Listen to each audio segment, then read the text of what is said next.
Hello everyone, welcome back to my channel. Today I'm going to do a video of my first impression of the Canon EOS M50 Mark II camera.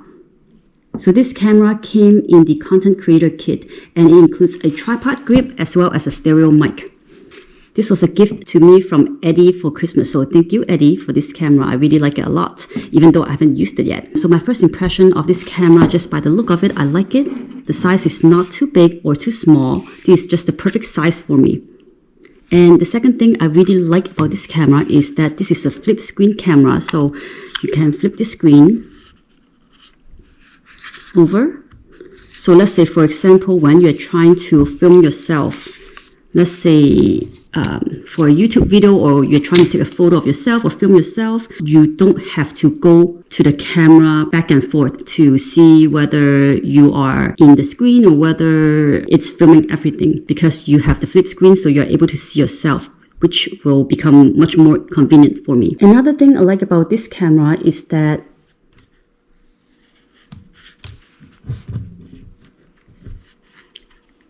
it has a touch screen.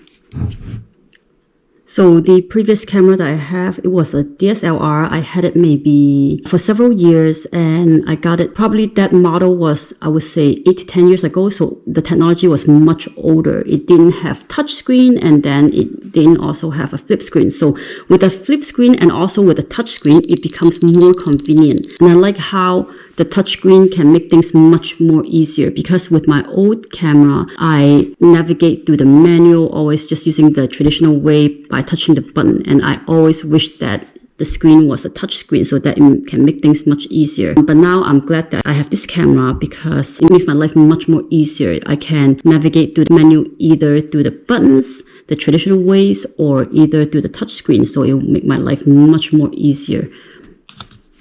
So just like an example, this is how you can navigate through the menu, or if you want, you can also use the buttons here to choose what you want to do in this menu.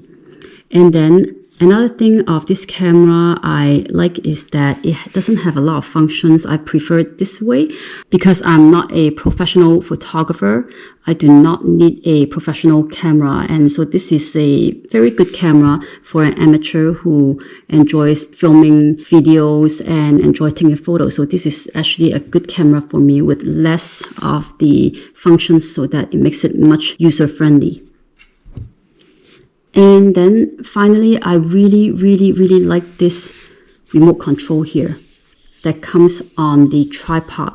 So with this remote control, you actually have to pair it first before you can use it. So when I first set this camera up, I didn't know how it works, and I pressed this button and it was not doing anything on my camera. And the instruction manual in the box, it didn't teach you how to set up this remote control. So I went on YouTube and I found some information as to how you set it up. So basically what you do is you have to first go to menu. I believe you will have to go to the Wi-Fi setting, and you need to connect your Wi-Fi onto this camera. And once you get this connected, you want to pair your camera with the remote. So you will press on this, and as you see, the selected wireless remote is already paired via Bluetooth. So the remote is paired. And after that, what you do is you would have to hold these two buttons together, press it, and then it will blink, and then it will be paired. And once it's paired, basically you can take your photos using this remote by pressing this button.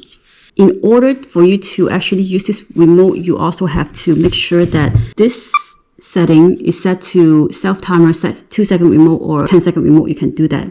If you press on this single shooting, you won't be able, the remote won't be activated. So let me try it.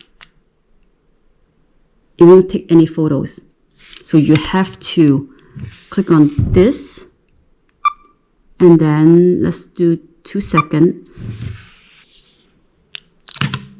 It will take a photo for you. And then also on the side of the remote, you can see there's this dot, and then there's number 2, and there's like a little image of camcorder. So if you just want to take photo, you should always move this up to the dot. And if you want to, let's say, video record something, you will move this all the way down. And then of course you want to change this to the camera setting. And let's see, so it will ask you whether to choose like a mode. So I'm going to choose like a manual mode.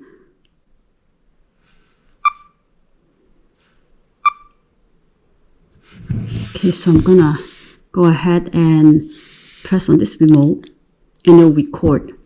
And then I'll press to stop. So this definitely makes it so convenient for me, because let's say if I am, like I mentioned before, if I am trying to film myself, I don't have to go back and forth to the camera to see whether it has captured everything that I wanted. Instead, I can just sit here and then turn this screen over to see myself, and then I can just press on this remote to record, to stop, to take a photo, you know, or whatever. So the remote pretty much it controls everything from far away. So this makes it so much more convenient for me. So overall, I really like this camera. I haven't really used this camera yet, but I will start to use this camera more in my YouTube videos. So you'll see a lot of the YouTube videos coming up later on where I'll be using this camera. I am very excited to use it, and I'm sure this will be a great camera. Anyways, that's my first impression of this camera. I like it a lot. I hope you enjoyed this video, and I will see you guys all next time. Bye.